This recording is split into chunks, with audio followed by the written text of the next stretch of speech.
Canis – visavertis maistas jūsų augintiniams. Canis Major didelių, Canis Minor mažų ir vidutinių veislių šunims. Canis – tvirtesniai draugystei. Mėgstamiausi skoniai nuo šiol ir skardinėse.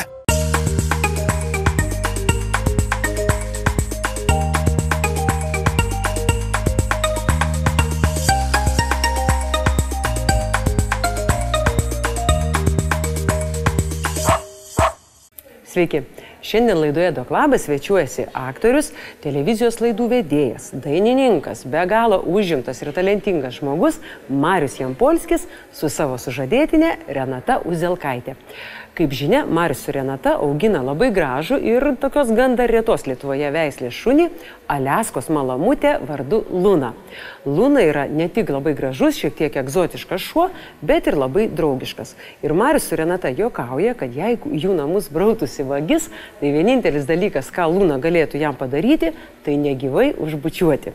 Na ir apie viską, kaip Lunai sekasi gyventi gan šiltoje Lietuvoje, kaip jinai mėgsta kompanijas ir linksminasi, pamatysite netrukus. Šiandien laidoje pažintis su Mariaus Jampolskio ir jo draugės Renatos augintinė Aliaskos malamute Luna. Sužinosite, kaip šiaurinis šuo išgyvena mūsų vasaras ir kodėl vakarėlį liūtei Lunai, labai mėgstančiai didelės kompanijas, rytais skauda galvą. Guli visą dieną toks. O taip pat žadėtasis šunų grožio konkursas.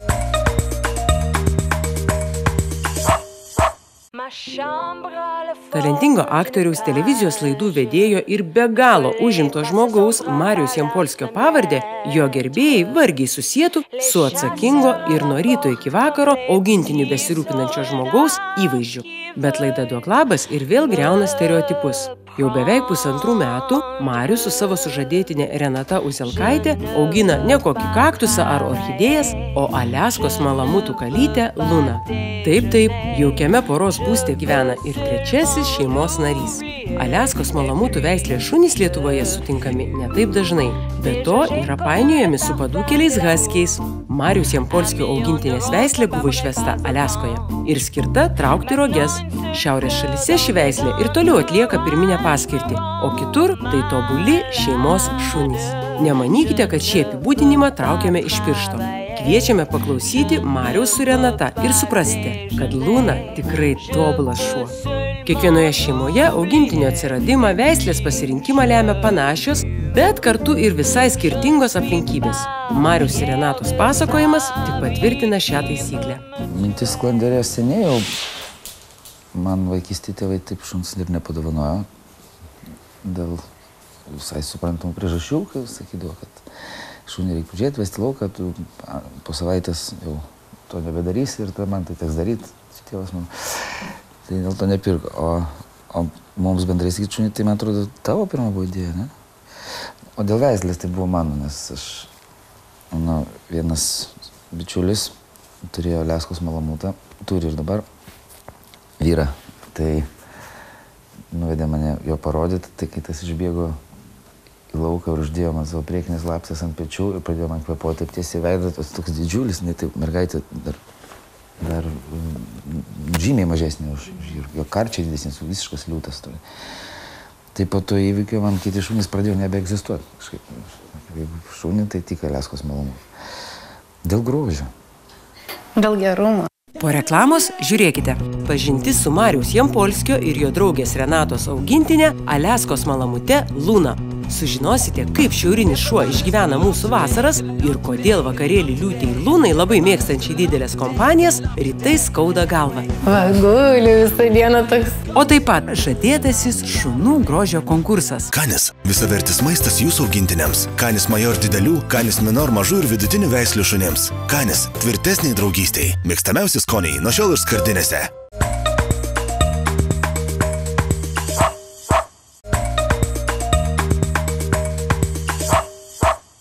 Marius su Renata nebuvo vargo renkantis augintinės vardą. Luna – kilminga kalytė, pirkta iš veislyno. Tad vardą iš šeimininkų namus atsinešė pati. Turėjo vardą. Pagal dokumentus jos pilnas vardas yra Kalūna, sutrumpintai Luna. Paklausti apie auginant šunį kylančias problemas, šeimininkai turėjo ilgai pamastyti. Viena iš problemų – Luna niekada negalėtų būti sarginiu šunim. Renata juokauja, kad jei ateitų vagis, tai vienintelis dalykas, kurį galėtų padaryti Luna – negyvai užlaižyti. Na, gal tai irgi tinkama auklėjimo priemonė vagims – prieš blogį meilę. Kadangi kinkama šuo, reikia būti prie chebros. Kuo daugiau svečių, to geriau. Taigi pas mus, jeigu būna svečių ir užsibūna iki vėliau, ir jinai prie chebros visą laiką sėti, viską ir paskui ryte mes prabundam, o jinai miega, sakom, Lunytei pagirios. Va, guli visą dieną toks pagiriojasi. Nes nuo to daug dėmesio, aišku, jinai pavargsta irgi visą laiką toks. Vienintelė, ne tai, kad problema, bet toks charakterio bruožas, kuris šiek tiek nėra geras, tai tokia šunį sunkiai pakelia vienatvė. Bet ir taip priprato dabar. Ne, jinai laisvai būna viena. Ką čia slėpti, Marius Jampolskis yra tikras darboholikas ir net galima sakyti nuo vaikystės, kai su vestuvinėmis programomis pradėjo važinėti po Lietuvą. Veiklos su amžiumi tik daugėjo, o turėdamas laisvą minutę ar kelias savaitės, jas vyras nori skirti mylimai moteriai. Jiedu buvo išvykę ilgųjų atostogų į Ameriką ir Vietnamą. Keliauti su Luna būtų sudėtinga, tad porai tenka spręsti šią problemą. Daugiausia laikus praleidžia aišku Renata, o kai ten mes abu nebūnam, tai jeigu tą pačią dieną grįžtam, tai paliekam tiesiog namie, padėję maisto, o jeigu ilgesniam laikui, tai tada ar tai pas mano bičiulį nuvežam, visur gerai jaučiasi. Mano bičiulis dirba kaip namuose daugiausiai, tai jam kaip ir tas problema nekelia. O man jinai problemų nekelia, nes jeigu kažkur išvažiuoti reikia ar kažką, tai dažniausiai aš ją su savimimu. Nes ten ir vasarą repeticijos būdavo dėl tų šokių projektų ir viskas, visur keliavom kartu. Mes 2 kartus buvom palikę po 3 savaitės, tai vieną kartą į Ameriką skridom, kitą kartą į Vietnamą. Tai net buvo. Normaliai, mums draugas jo tik siunčia nuotraukas, kai jinai prie upės antis vaiko, tai su kitais šunim žaidžia, dienoraštį veda. Blogiausia, kad jisai tas bičiulis prisirišo prie jos, jam po to jau atiduotas kažkaip. Gal dar porą dienų, gal dar. Girdėjome, Luna kartu su Renata dalyvavo net šokių projekte. Gal prodiuseriai išsigando konkurencijos, kad šio mielo besišypsančio šuns mes nematėme televizijos ekranuose. Renata juokėsi ir sako, kad Luna puikiai suprato gero elgesio taisyklės ir į kadrą, kai nereikia, nelindo. Pirmus kartus, tai kai aš eimdavau į repeticijas, jai labai buvo įdomu. Ir jinai pastoviai paskui mus vaikščiodavo visur. Tai biški trukdėsi, bet paskui priprato. Nes pradžiai, tai jeigu mes ten su vadimu darom kažkokius pakelimus ar kažką, jai irgi reikia užlipti. Jis tada kelia kojas ant vadimo, lipa, žiūri, kas čia vyksta. Jokių vedų salėje, jinai atsiguldavo kamputį, gulėdavo. Tai kur padėsi, ten ir bus. Retas šuniukas, ypač vaikystėje ir ankstyvoje paauglystėje, nėra iškrėtęs šeimininkams kokių nors eibių. Tačiau apsidairius jaukiuose poros namuose nematome nei apgraužtų sofos kampų, nei nutampytų užuolaidų. Na, dabar Lunytei jau beveik metai, o vaikystėje problemų matyt visgi būta. Pirmais kartais, pirmom savaitėm, tai buvo mano batai sugraužti. Ir mano šokių batai buvo sugraužti. Sakiau, turbūt protestuoja, kad namie nebebūna. O šiaip tai ne. Dabar tai nėra. Aišku, mes taip dėl viso pikto, kai ką. Saldainius patraukiam. Labai. Viską mėgsta. Kas iš rankų? Iš pakelio išsipakuoja, nepradėti saldainį būna, jinai išsipakuoja. Tai bus saldainius paslėpiam, o šiaip tai... Moka naudotis įrankiais. Vieną vienintelį kartą kalytei nutiko bėda. Šeimininkams nesupratus jos fiziologinio pageidavimo, kokie nesupratingi kartais būna tie dvikojai, Lunytei teko atlikti namuose mažą reikalą. Na, kad kitassyk šeimininkai žinotų. Pridirbus buvo vieną kartą, kai tik pirmą dieną, kai mes ją įsigijom. Viskas. Aš nesupratau, nes aš atsimenu, mes įsigijom ir aš sėdžiu ir jinai staiga pradėjo riaumoti. Ir aš galvoju, opa, kas čia vyksta? Kas čia darosi, ko čia iš manęs jinai reikalauja? Na ir po to tai taip tapos vienas iš jų. Aš išsigandau, tuo metu uždėjau pavadį, išvedžiau lauką, jinai pasisiojo, viską atvedžiau namo ramu. Galvoju, kažkaip išsisukau. Bet paskui kitą kartą buvo, kad aš nelabai vėl susigaudžiau, ar čia vis dar to pačio nenori ar ne. Nu, tai tada prisisiojo jinai, aišku, namuose. Tačiau po to karto Marius su Renata buvo supratingesni, o Luna, atsidėkodama už supratimą, prisitaikė prie poros gyvenimo ritmo. Nuolat bėgančio, lekiančio ir užsiėmusio, nakčia grįžtančio Mariaus, parčiui pasilakstyti niekada net nėra žadinusi. Pagal mūsų poreikius, tai visi labai tinka, bet jinai, aišku, prisitaikė prie mūsų poreikių. Tai... Jo, nes tarkim mes jos rytais nevedam anksti. Mes nesikeliam 8, jeigu mes atsikeliam 12, mes išvedam 12. Tik tai, tu turi savo ten tokius prašymo būdus visokius. Jinai įlipa į lovą, pradeda mus laižyti, bet jeigu tu nuo jos užsisuki, jinai supranta, kad dar ne laikas. Ir atsigula toliau miega. Šitie šunys, jie kaip labiau vilkai negu šunys. Jie realiai taip lot, kaip loja šunys, neloja. Jie daugiau kalba, kaukia arba... Riaumoja, taip. Tai skaušia taip. Ir dar, tą daro dažniausiai, kai nori lauką, irgi vienas iš prašymo būdų, tai atrodo maždaug taip. Ir sugavo į durų pusę. Barasi. Specialiai Lunos niekas nedresuoja. Šeimininkai bendrauja su ja kaip su protingu sutvėrimu ir dėl visų pageidaujamų įgūdžių ar gero elgesio tiesiog gražiuoju susitarė.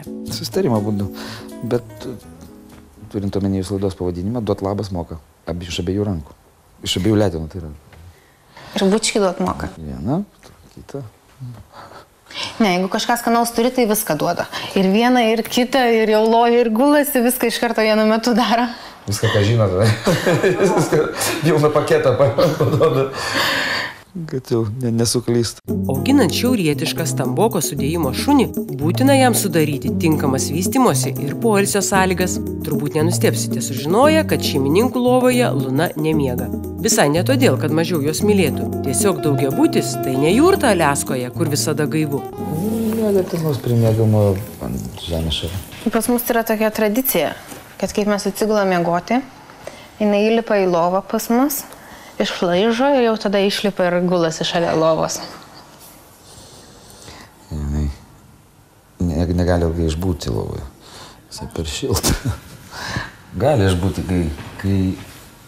kai viena. O kai jau ten mes gulim, tai ten kažkaip kūno šiluma kažkaip yra per daug. Ir jos mėgstamiausios miegojimo vietos yra ten, kur šiek tiek gali praputinėti vėjas, ten balkono apačioj, ten arba kur nors, kur šalčiausia kampas. Vonioja ant plytelių. Ant plytelių. Kailį atidavinėja, galvojam, koinės, o pradėsim velti. Esu pririnkom nemažai. Lunos šeimininkai džiaugiasi, kad nors augintinės veislę pasirinko daugiau remdamiesi emocijomis, ji puikiai tinka gyvenimui mieste.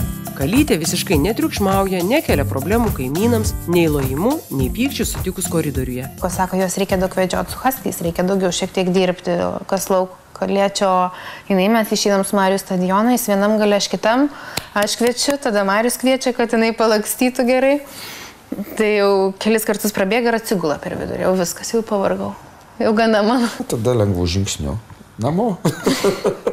Man labai patinka žiūrėti, kaip atsiranda kažkokie ritualai. Man taip, tarkim, atsidaro būto darys, jau vesti ją į lauką, tai ne vis laik nubėga prie konkrečiai vieno kaimyno būtų, durų, pavosto, tada jau eina į liftą. O tokias keistos smulkmenos. Pastebėjome, kad Luna vis įsitaiso ant sofos ir kažką stengiasi įžiūrėti pro langą. Ir žvilgsnis tuo metu tampa toks nevaikiškai liūdnas ir susimąstęs. Įtarėme, kad tai susiję su kokia nors praeities istorija. Ir mūsų įtarimus šeimininkai patvirtina. Meilės istorija baigėsi išsiskyrimu. Tačiau didelio kartėlio Lunos širdyje, reik manyt, nepaliko. Ir ji draugiška su visais. Ilgisi kažko. Savo meilės neilgisi. Mes kai čia atsikraustėm, prieš tai gyvenam Antakalnį, prie Antakalnio kapinių. Tai ten daug vietos, kur vedžiot, medžių daug ir ten turėjo tokį savo meilę retrieverį. Grantą. Ten jau meilė buvo. Jeigu jau pamatai, kad jisai eina, tai jau iš karto gali atsekti, nes gali ir nutempti žiemą. Jau tenais buvo neišskiriami draugai. Šiaip su visais draugiškai daro, bet su tuo Grantu ten kažkas buvo neįtikėtinas, šis ir jis nebuvo. Nu kaip, aišku, kai drujoja, tai ten tas Grantas bandydavo lipti, bet šiaip ne. Grantas tai šis visas ausys apkramtydavo visą laiką, grįždavo šlapi, purvieni, ten žodžiu. Ir su kitais šunim gerai labai sutarė. Tiek su mergytėm, tiek su berniukais, su mažais. Pas mus buvo anam bute, kaimynai turėjo toj terjerą. Tai ir prie to taip, jeigu jisai čia jinai taip suletina ir bijo net paliesti, bet laksto aplinkai zuja, bet taip jau taip atsargiai tokie labai. Susilyginti ūgiais. Jo, gulasi iš karto. Jis būtų tas pats, kad tas kitas šuo nebijotų. Kai kompleksuoja kaip per anksti išstypusi mergina. Pamenate, Aliaskos malamutų veislė buvo išvesta kaip kinkomasis šuo. Kol kas nei mažutės Renatos, nei Mariaus Luna rogutėmis nevežioja. Na, su pavadžiu Marių yra timtelėjusi, tačiau kartą Luna yra dalyvavusi tikroje medžioklėje. Yra sumedžiojusi kokį ten tą paukštį. Paukštį yra sumedžiojusi. Irgi netyčia. Buvo Šventojoj. Ten tokios... Jinai pastoviai paukščius vaiko. Jai patinka irgi, tai paukštis krenta. Ir jinai taip bėga tą kartą ir aš galvoju, bėg, sakau, Lunytė, vis tiek tave paukščiukas apgaus. Ir staiga tik op. Suletina. Parkštis spėjo. Ir nešasi. Ir nešasi dantys. O po to... Padėjo ant žemės ir laksto aplink tą paukštį, jisai dar garsus skleidžia. Jinai loja ir pradėjo jį suletina judinti, tas cypė, ta loja. Ir paskui jisai nutilo. Ir jinai pradėjo labai pykti ir nesuprasti, kas darosi. Toks vaizdas, kad net išsigando. Jinai, kad tas pagavo ir nieko jis nedaro, nežaidžia su jie. Tai galima, medžioklės krikštas buvo. Netikėtai tapusi medžiotoja, Luna visiškai nepanašiai plėšrų šunį. Prisitaikanti prie bet kokių gyvenimo sąlygų, nežadinanti šeimininkų paryčiais, ji turi ir kitą Aliaskos malamutams būdingą bruožą. Labai myli vaikus. Vaikus labai myli. Visus. Pamato vežimėlį, jeigu moteris kokia su vaiku važiuoja, iš karto reikia prieiti, pauostyti tą vaiką. Jeigu ten būna mama, jeigu ten jie patys turi šuniuką ar kažką, tai neprieštarauja, kad ten ta šuo prieina. Dar ten vaikui pažiūrė, koks tai jinai jau prieina prie to vežimėlio, pirštukus aplaižo tam vaikui, kojas apuostų jau labai jau. Kantydino, mano sūnus, kai atvažiuoja... Daro, ką nori. Tempia, guli čianais ant žemės, sako, Lunytė, man nepatinka, kad tu čia guli. Pasiima už kojų kitą kambarį nusitempia, bet toliau guli, va. Ne, guli. Kaip Dovydas pas mus atvažiuoja, tai jau jai tada kaifas, nes jis jau su jie dūksta. Tai jis tą kamuoliuką čia mėto pastoviai, tą bėgioja po kambarį. Jis laksto, slepiasi čia, jeigu aplink pas mus šitą sienelę lakstai, tai jinai tada veisi iš paskos ir pradeda loti, kad nepagauna, jau jai irgi patinka. Ir aišku, su kitais šunim. Jeigu jinai pamato šunį, jau jinai net dreba visą, kai jai reikia prieiti, padraugauti. Renata nujaučia, kad antro šuns įsigyti Mariaus neįkalbės, todėl rezga gudrų planą. Jeigu Luna atsivestų šuniukų, tuomet gal mylimoje širdis net laikytų ir leistų nors vieną vaikiuką namuose pasilikti. Tai reikės suvesti. Dabar aš jau tokią mintį rezgu, kad pirkti tai jau Mariaus antro neįkalbėsiu, bet jau kai turėsim šuniukų, tai jau tada... Šitas biznis toks pavojingas, nes aš kaip... Nežinau, tas šunius taip atrodo, kad gražų šuniukai, bet kai reiktų parduoti ar atiduoti... Tai aš tau sakau, perkam antrą. Ne, visas veislynas. Štektų pradžiai, iki pirmos vados. Pradėtų laksyti visi.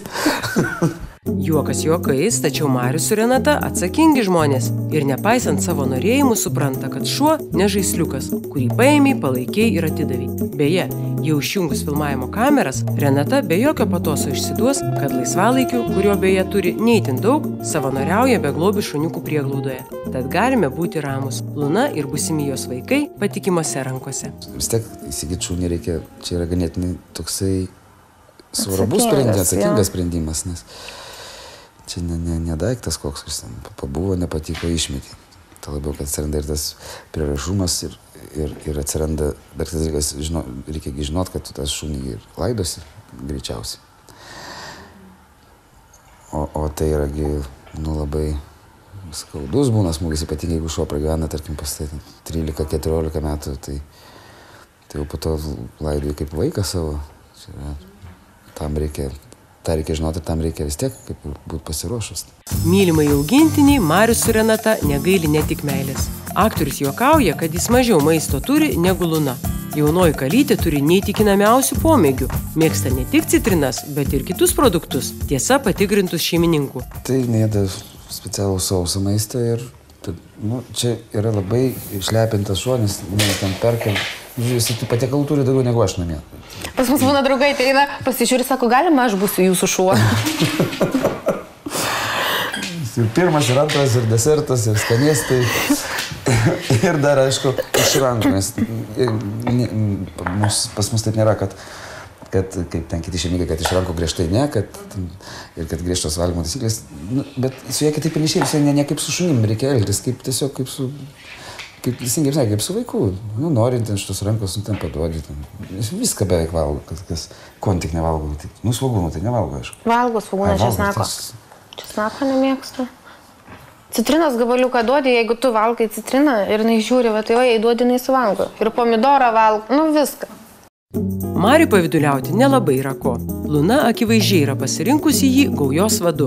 Ta patvirtina ir Renata, ir Marius, išdidžiai šypsodamasis. Juk smagu visuomet būti dėmesio centre. Nepasakytum, kad jinai turi tokį kaip ir vieną numylėtinį išsirinkęs. Bet čia mano tradicinės orientacijos. Vis tiek nelabai patinka, kai jie palieka vieną, tai jau vienas išeidinėja, jau supranta, kad vienas išeidinėja, tai pradeda sėti, ar kitas neina. Tai tam bando pasaugot, kad... Nu. Ir būna kartais, kad laukia Mariaus. Matas, kad laukia, nes, pavyzdžiui, sėdi ir jinai taip nueina prie durų, pasižiūri. Nes taip yra, kad Marius ten dažniausiai grįžta iki 11, pusė 12 ir jeigu koncertai kažkokie ir grįžta vėliau, tai jau toks jausmas, kad jau jai biški neramu. Jinai prieina, nueina ir aš atsigulu į lovą, miegoti ir jinai, taip, mes kai einam kartu, tai jinai iš karto pas mus šoka į lovą, jau tą ritualą savo atlikti ir išlipti, o jinai taip neskuba lipti lovą, toks jausmas, kad jinai dar laukia. Poros namuose visada tvyro ramybė. Marius su Renata mano, kad Luna įnešė jų santykius. Darnos. Šuo jis labai kelia nuotaiką. Jis pats kaip ir neturi tokios blogos nuotaikos. Ir jeigu ten teini pavargęs po tų darbų ir pasižiūri, tas nukis išėpus juos, Jo, Marius sako, turbūt sako, mes dėl to ir nesipykstam, kad šuo neturi. Taip atrodo, mes šeimininkai jos, bet iš tikrųjų tai situacija valdo, nes žino mūsų silpnybę, kad mes bejėgiai prieš mūsų meilėje. Išsiskirdami su pašnekovais linkime jiems gerų medžioklių, linksmų nutikimų, žmogiškiesiems laidos herojams profesinės sėkmės, o Lunai dar ir pasisekimo gražiausio šuns konkurse. Užtikrinu jūs, kad visiškai nesvarbu, kokio dydžio ir veislės yra jūsų šuo. Mažiukas, kaip mano laidos partneris Čihuahua veislės Knopkis, ar didžiulis kaip rusų vilkogaudis. Jūs visi galite dalyvauti gražiausio šuns konkurse. Nugalėtojui atiteks net 50 kg Canis šunų maisto. Savo augintinių nuotrauką siųskite adresu savireklama@btv.lt. Na, o balsuoti už gražiausią šunį galėsite BTV Facebook puslapyje. Būtinai dalyvaukite ir sėkmės.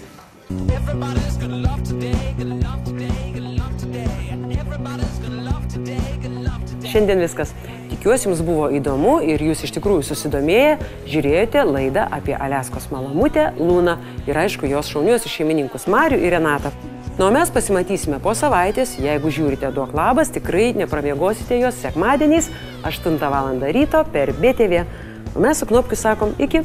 Canis – visavertis maistas jūsų augintiniams. Canis Major didelių, Canis Minor mažų ir vidutinių veislių šunims. Canis – tvirtesniai draugystei. Mėgstamiausi skoniai nuo šiol ir skardinėse.